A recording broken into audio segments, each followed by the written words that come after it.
好，各位朋友你哋好啊！希望大家繼續支持追光者，我係鍾建華。今日咧係2025年10月14日啦。今日咧想講講以色列同哈馬斯咧，終於達至一個停火協議啊！咁無疑呢個消息都係好消息嚟嘅嚇，因為經過咗2年嘅殺戮啦，同埋打戰鬥啦，咁基本上咧就最不幸嘅就係喺加薩地區啦。就已經6萬幾個平民咧係死亡，咁咧呢個即係一個相當不幸局面嚟嘅啊！咁而喺2年前嘅哈馬斯嘅恐怖襲擊被殺嘅千幾人咧，就已經死咗㗎啦。被挾持嗰幾百人咧，咁咧就有相當之多咧，亦都喺個過程裏邊咧係死嘅各種理由死亡啦嚇。就算而家剩翻最後有50個人質未歸還，咁發覺咧原來50人裏邊咧仍然生存嘅只係得20人，咁另外有30人咧就已經係死咗㗎啦，咁樣歸還嘅只係屍體咁樣，咁咧都可以反映呢件事咧相當之不幸㗎嚇。當然啦，始作俑者造成今次即係持續2年嘅戰鬥嘅始作俑者咧，就確實係哈馬斯啊。當年佢嘅突襲咧係殺咗好多，即係喺以色列立國之後咧，單日死最多猶太人一次。所以以色列作出反應，要轟炸呢個哈馬斯啦。本來就一個即係你都好難心怪㗎，因為咧對於以色列嘅內部嚟講咧，佢覺得呢個係二次大戰之後單日死最多猶太人。發動襲擊嘅係一個以消滅以色列作為一個政治綱領嘅政治集團，一個恐怖組織。而佢嗰日殺嘅好多人咧，即係喺突襲嗰日殺咗好多人啦。其實喺即係喺呢個加薩邊境地區啦，係從事呢個義務工作嘅一啲同情巴勒斯坦嘅支持者嚟嘅。即係佢好多都係雖然佢哋以色列人或者係其他國家嘅人，但係佢呢班被殺嘅人啦，或者被挾持嘅人質啦，好多都係同情巴勒斯坦人。喺加薩地帶旁邊以色列邊境嗰度啦，係有唔同嘅組織服務呢啲所謂巴勒斯坦嘅即係難民，或者咧為佢哋製造呢個工作機會嘅一啲組織嚟嘅。咁但係咧，佢竟然呢啲咁嘅所謂，或者有啲人所謂嘅左膠啦嚇，大愛包容嘅左膠啦，竟然就俾哈馬斯殺害挾持。咁所以咧，呢個組織嘅邪惡面目咧，就真係好清楚㗎啦。所以佢受到反擊、受到報復咧，冇人同情佢㗎。但係最大問題就係佢累死好多喺加薩地帶嘅巴勒斯坦平民啊嘛啊！有人話佢以嗰啲平民做人盾喎，喺加薩好多人支持佢喎咁講。咁呢個當然亦都係部分嘅事實啦。但係你都知道，根據好多民意調查結果啦，其實加薩地區嘅巴勒斯坦人咧，好多人對呢個哈馬斯咧都敢怒不敢言，實際上唔支持佢嘅啊。實際上亦都唔同意用一啲即係恐怖手段嚟到去進一步破壞已經十分脆弱嘅平衡狀態嘅，呢個好清楚嘅啊。不過咧，佢喺嗰度生活，佢係巴勒斯坦人聚居嘅地方，亦都係好多人想像，如果巴勒斯坦人有機會建國嘅話咧，加薩地帶係其中一個佢哋嘅可以建國嘅領土，咁屬於佢哋嘅家園，佢哋可能世世代代都嗰生活。咁而家你哈馬斯喺嗰度取得呢個政治主導權，10幾年都冇選舉，然之後就話代表佢哋，跟住夾佢哋綁喺個戰車上面。咁你就採取呢個恐怖襲擊，到頭來咧就令到當地嘅巴勒斯坦人咧蒙受最慘重嘅戰爭代價。你睇翻嗰啲畫面，2年前嘅加薩同今日加薩完全唔同晒啦，基本上一片頹垣敗瓦。睇到個畫面裏邊啦，幾乎見唔到有即係仲未倒下來，仲未被炸毀嘅建築物。基本上家園盡毀，咁呢個咧就無論如何咧都係一個人道嘅災難。再加埋今年3月即係開始，即係根據聯合國嘅一啲報告咧，每殺死一個哈馬斯嘅分子啦，其實就有15個巴勒斯坦嘅平民咧係即係被陪葬，16人死，其中有15個係平民嚟嘅。你冇辦法證明咗呢啲人係咪支持哈馬斯嘅喎？因為其中有1/4，超過1/4，其實係兒童。亦都有相當之大比例係啲婦女，咁亦都有老人家，淨係老人、婦女同細路仔咧，佔咗6萬幾個死亡人數裏邊嘅一半。咁你好難話佢哋係好難唔同意，佢哋都係一個哈馬斯恐怖襲擊同埋呢個以色列無區別轟炸底下嘅犧牲品，呢個係好清楚嘅事實。咁所以經過咗2年，同埋近期嘅情況，近呢半年嘅情況啦，實際上已經太過不堪啦。咁所以咧，能夠最終達至呢次以色列同哈馬斯嘅停火咧，我覺得始終都係一件好事，值得慶幸嘅事，值得鼓掌嘅事啊！咁就呢個係一個客觀事實啦嚇，呢個我哋唔需要諱言，我哋都十分歡迎呢次嘅停火。但係要搞清楚啦，停火只係停火，停火同和平咧仲有一段好遙遠嘅距離啊！咁咧就而家主導咗啊，意圖擺出一個主導停火姿態嘅美國總統特朗普啦，就諾貝爾和平獎冇佢份啦嚇。咁但係咧，佢仍然都協助美國，其實係以色列嘅最主要支持者啦。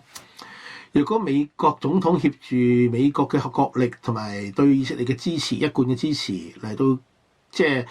俾壓力以色列，令佢停止轟炸，同意停火嘅話咧，咁呢個咧就肯定係一個好重要嘅動力嚟㗎咁樣。咁呢個咧就唔係某啲人個人嘅功勞，而係話即係美國對以色列嘅支持，如果能夠產生一啲壓力，令以色列不得不考慮美國嘅觀點嘅話咧，咁以色列停止轟炸咧，亦都事實上係早晚嘅事係嘛？咁你睇到啦，過去半年、過去8個月，幾番喺聯合國即係就住以色列進行嘅，有人認為係呢個種族清洗，以至濫炸，作出呢個即係動議投票嗰陣時啦，現屆嘅美國總統同埋佢嘅喺呢個聯合國代表啦，全部都投譴責以色列嘅反對票嘅喎，即係都係包庇以色列嘅喎嚇。咁但係以色列嘅武器主要來自美方嘅供應，以色列嘅主要外交支持越嚟越單元，因為佢已經慢慢失去咗其他西方國家嘅支持。大家睇到過去2年，早期當以色列要向呢個加薩地帶進行轟炸，甚至去暗殺嗰啲哈馬斯領袖嗰陣時啦，西方國家普遍都即係唔會有強烈嘅反應，甚至可以講喺呢個即係表面上，就算話叫你克制都好啦，實際上咧都係唔反對以色列咧係去打擊呢個哈馬斯呢個恐怖組織嘅。咁係咁嘅，初開始係咁嘅。但係隨住2年內加薩地帶嘅人道災難越嚟越明顯，以色列嘅報復性嘅即係轟炸啦，越嚟越不成比例咁傷害到普通平民嘅時候啦，咁你見到西方國家咧就開始有反應啦。咁所以咧，去到今日，以色列需要考慮同哈馬斯停火咧，除咗話最大支持者美國同埋呢個想喺呢件事上面取得分數嘅特朗普嘅因素之外啦，以色列自己面臨嘅外部壓力好大啦，呢個亦都係事實嚟㗎嚇。咁所以呢次停火啦係停火啦，但係停火之後會唔會有一個持續嘅和平咧？其實就好難保證嘅，因為咧呢個停火咧，其實我覺得相當之脆弱。大家只要留意過去幾十年以色列、阿拉伯國家、巴勒斯坦人同埋相關嘅一啲其他國家，特別一啲比較激進，即係同以色列長期敵對嘅，譬如伊朗啊、黎巴嫩啲國家嘅情況之外啦，亦都明白到喺中東喺以巴之間有好多唔同嘅組織，譬如話真主黨啦，譬如話呢個即係哈馬斯啦嚇，呢啲咧其實個本身個衝突咧好難完全去疏解嘅，甚至咧就嗰種仇恨咧好難疏解嘅啊。咁所以要停火同和平咧係兩回事，唔好將今次嘅停火咧等同達至中東和平。要達至中東和平嘅話咧，仲有好多其他更加關鍵嘅問題喺今次咧完全迴避晒嘅。停火就係停火啦，但係喺停火過程裏邊咧，係基本上暫時冇處理到呢啲問題嘅，包括咗巴勒斯坦建國嘅問題啦嚇。巴勒斯坦建國咧，其實喺1945年第二次大戰之後啦，聯合國已經有決議㗎啦。其實之前英文已經有決議㗎啦嚇。咁咧就係二次大戰之後啦，應該係有一個以色列有一個猶太人嘅國家，同時有一個咧就所謂巴勒斯坦人國家，所謂兩國方案啊嘛。呢個兩個方案咧，大半個世紀㗎啦，已經即係45年之後已經確立咗㗎啦，即係佢哋而家80年㗎啦嚇。咁但係呢個兩國方案啦，到而家咧都冇一個落實嘅前景嘅啊。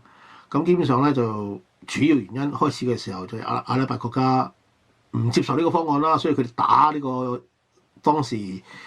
啱建國嘅以色列啦，但係又唔夠人打喎嚇，因為以色列從一開始得到西方社會同埋呢個美國嘅支持啊嘛。咁結果咧就到後來咧，反為到而家咧最反對呢個兩國論嘅咧就唔係阿拉伯國家，係呢個以色列自己啦，因為佢已經透過歷次嘅中東戰爭咧取得咗甜頭，亦都喺中東咧擁有一個軍事實力上嘅一啲優勢。咁而家咧你叫佢嘔翻嗰啲喺歷次中東戰爭裏邊已經合併咗個土地咧，係同埋一啲資源咧好困難嘅啊，因為咧就特別係聖城原本根據兩國方案咧應該係國際共管，即係三方共有嘅一個聖城。但係到而家咧，已經以色列喺特朗普第一屆任期之內咧，已經宣布咗聖城係佢嘅領土啊，仲遷都耶路撒冷添咁樣。咁你美國又支持佢喎？特朗普當年將呢個美國嘅駐以色列嘅總領事館咧，係順應住以色列宣布耶路撒冷係佢嘅領土咧，就搬埋去耶路撒冷喎咁樣。咁所以咧，其實呢啲問題咧係會成為往後喺真係要追求中東和平嘅過程裏邊咧，就好關鍵嘅一啲，亦都好核心、好難解決嘅問題啊！呢個包括咗巴勒斯坦建國嘅問題啦，耶路撒冷嘅地位問題啦。而家最反對巴勒斯坦人建國嘅就係以色列啦。雖然咧過去10幾年個情況有轉變，咁喺原本嘅兩國論之上咧，由空咧變得較為實，因為咧而家全世界有140幾個國家咧。係承認一個所謂巴勒斯坦國嘅，咁咧包括咗好多以前都相當支持以色列嘅國家。咁但係你承認巴勒斯坦國同你幫佢立國咧係兩回事啊嘛。而家佢立國基礎何在咧？基本唔清楚噶嘛。咁而以色列係反對噶嘛，美國亦都唔係話支持噶嘛。咁所以雖然有140幾個國家話支持巴勒斯坦國，講兩國方案，講翻80年前呢個方案。但係咪能夠真係幫助到巴勒斯坦人建國咧？係咪能夠令到以色列最終接受咧？以色列喺考慮嘅時候，除咗考慮到點保持過往嘅戰成果之外，會唔會都考慮到自身嘅安全？當哈馬斯真主黨呢啲咁嘅恐怖組織仲係以消滅以色列為理據，話你為呢個綱領繼續存在嘅情況底下，佢係咪願意接受巴勒斯坦人建國呢個咁嘅方案咧？咁呢個咧好值得懷疑。曾經有段時間有希望嘅，當時咧係以色列總理拉賓啊，即係喺呢個即係美國總統同埋挪威政府嘅穿針引線之下咧，曾經達至過一個似乎好有希望嘅和平協議。而拉賓咧領導嘅以色列咧，亦都係對巴勒斯坦人建國呢個問題咧採取較為開放同容忍嘅態度嘅。咁但係到頭來亦都係俾呢啲恐怖組織嘅一而再再而三嘅破壞啦，而最後拖垮。咁所以而家再提，雖然你話而家特別過去2年，隨住以色列嘅轟炸，有更加多嘅西方國家，包括咗英國啊、法國啊，都承認巴勒斯坦國呢個地位。咁但係你承認，所謂承認都係翻去80年前嗰個聯合國決議嘅兩國論啫嘛，係嘛？兩國方案啫嘛，冇乜新意嘅喎。而事實上，你所謂巴勒斯坦建國有啲咩基礎條件咧？而家係唔清楚嘅喎。而家特別近呢幾年，所謂承認巴勒斯坦國嘅國家，包括英國、法國都好啦，一而再都話將來嗰個巴勒斯坦國個組織同成立過程裏邊咧，要排除哈馬斯嘅參與，因為大家都知道哈馬斯呢個係一個恐怖組織，惡滿貫盈，同埋咧係一路都係以同真主黨嗰啲係一路都要以消滅以色列，或者呼應住伊朗嘅講法，要將以色列從呢個地圖上抹去呢個講法嘅。咁好啦，你要排除真主黨或者話哈馬斯呢啲極端組織，但係呢啲極端組織，你最簡單睇翻今次中東和平，所謂和平實際上停火啫嘛。一停火，以色列仍然保留住有50%嘅所謂喺加薩地帶嘅58%嘅土地咧，係喺控制底下作為緩衝區。咁但係你見到曾經喺過去2年俾以色列炸到七彩，好多高層領導將領都死亡嘅哈馬斯啦，迅即就翻去餘下來交翻俾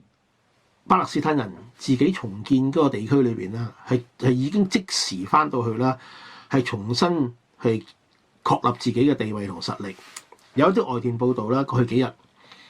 哈馬斯已經召集咗7000個佢哋嘅戰士翻到去以色列撤出咗嘅加薩地區，然之後喺嗰度咧建立自己嘅根據點，甚至咧有一啲資料顯示咧，佢哋係將一啲唔聽命嘅、唔服從嘅，或者係懷疑曾經喺過去2年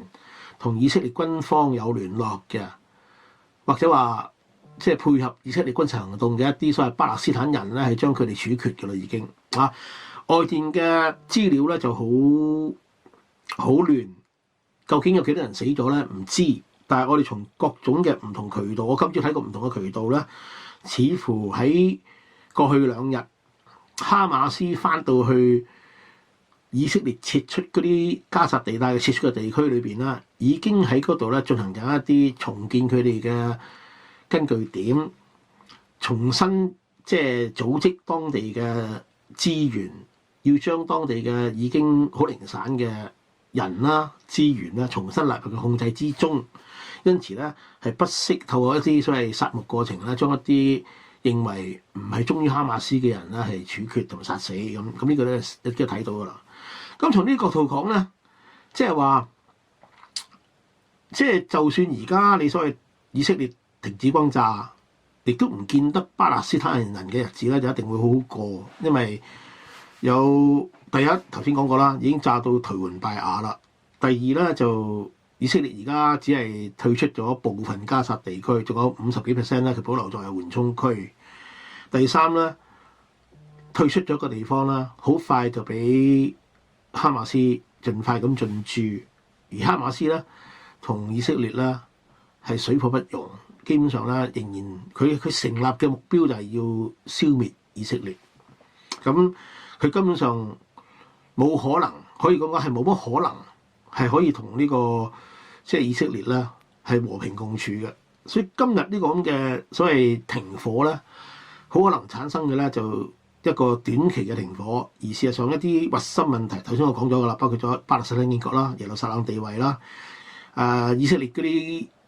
曾經過去喺加薩地區建立過嗰啲settlement嗰啲即係定居點點樣重新安排啦。難民回歸嘅問題啦，呢啲咧全部都喺今次嘅所謂停火裏邊啦，係未解決嘅問題嚟嘅。所以咧就即刻召集世界各國領袖去開 party， 即係然之後佢哋出嚟講説話，話呢個達至中東和平啦。呢個咧可以講係除咗攞彩之外咧，睇唔到佢有咩好堅實嘅和平基礎。呢個亦都係重要嘅啊。咁當然啦，美國總統就要爭取呢個中東停火作為佢政治嘅宣傳啦，特別佢而家國內受到壓力好大嘅情況底下啦，對佢嚟講呢種政治宣傳啦，亦好重要嘅。或者佢繼續想出年再競逐諾貝爾和平獎咧，係嘛？咁呢個係事實嚟㗎。咁但係咧，即係而家造成嘅問題咧，肯定唔係一個美國，即係美國角色係關鍵嘅。但係你話單靠美國，即係喺聯合國投反對票，或者話支持以色列，就達至停火咧，呢個絕對唔可能。以色列自己本身已經面對有啲壓力，係嘛？經過幾年嘅轟炸咧，佢喺國內已經受到壓力，好多嗰啲人質家屬基本上都唔贊成以色列而家呢個極右政府納坦尼亞胡嗰種咁持續嘅轟炸，因為佢哋都明白，猶太人係相當之聰明嘅人，亦都事實上相對嚟講經濟條件較好，接受西方資訊較多。就算喺以色列嘅猶太人咧，好多都知道。即係呢種咁嘅轟炸同埋呢種咁嘅即係殺戮啦，你係咪啊？而家停火啦，但係過去2年死咗6萬幾人呢筆帳係一筆實實在在嘅帳嚟㗎嘛。其實係將過往以色列人同呢個猶太人同巴勒斯坦人嘅仇恨累積緊㗎嘛。所以好多喺以色列國內嘅民眾啦，都對於繼續即係你已經殺死咗咁多哈馬斯嘅高層將領導人，又殺咗6萬幾人啦。咁而家要做嘅似乎就唔係繼續轟炸，而係要透過外交手段逼佢交翻啲人質出嚟啊嘛。咁呢種嘅講法咧，喺以色列內部咧，亦都一個漸漸成咗啲壓力，即係話納坦尼亞胡領導嘅政府咧，喺自己國內咧開始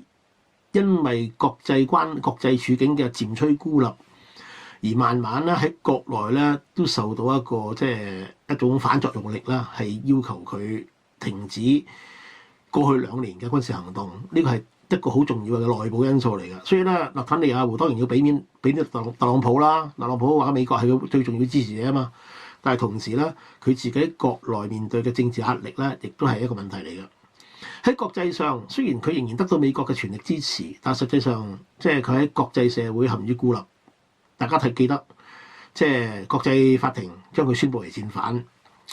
跟住佢早2個禮拜喺聯合國大會有個演說，佢都未講嘢，差唔多大半嘅即係聯合國嘅代表咧就拉隊離場，即係拒絕同佢聽佢講嘢，拒絕同佢握手。咁呢個咧係好尷尬，亦都令到以色列面對嘅國際壓力咧越嚟越大嘅。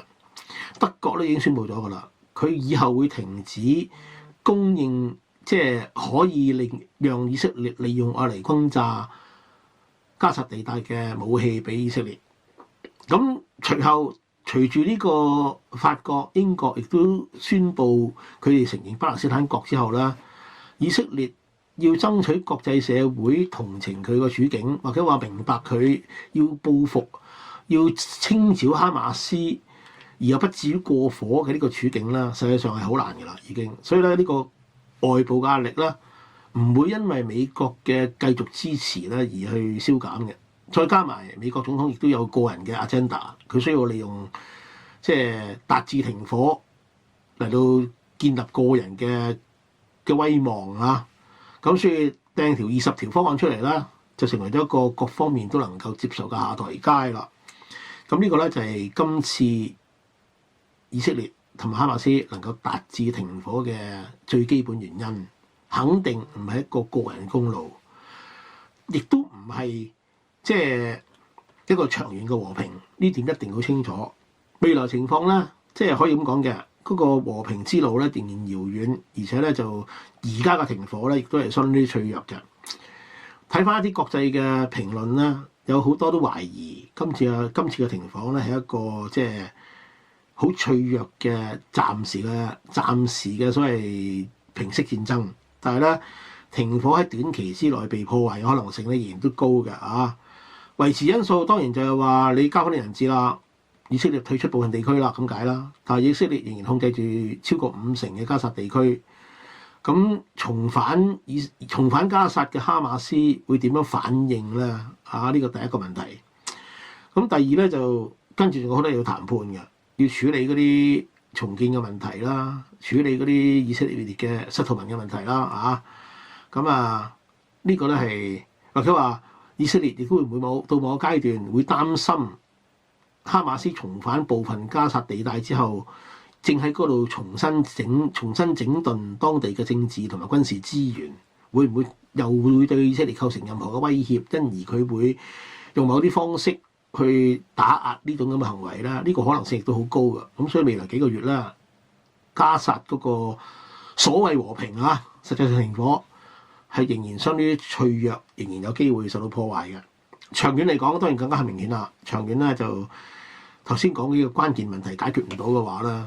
中東係唔會有和平嘅，呢點咧殆無疑問咁所以咧就只係希望殺戮唔會再臨，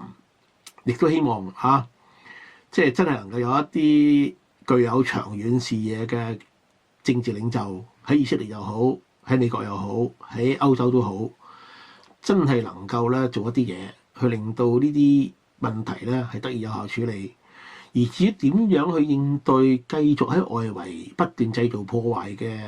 一啲集團，包括咗哈馬斯、真主黨、伊朗、也門呢啲國家咧，咁我覺得咧亦都係值得我哋繼續留意嘅嚇。咁所以咧今日咧即係想俾大家知道啦，今次嘅事件啦，我哋樂見其成，但係同時咧亦都要保持一種謹慎，唔好太過快咧俾一啲政治宣傳啦，或者啲人意圖利用呢件事嚟到即係摘取光環咧，誤導咗我哋。今日講到呢度，多謝大家，希望大家繼續支持追光者，多謝。追新聞 YouTube 會籍開咗啦，歡迎加入會員撐起追新聞，多謝大家支持。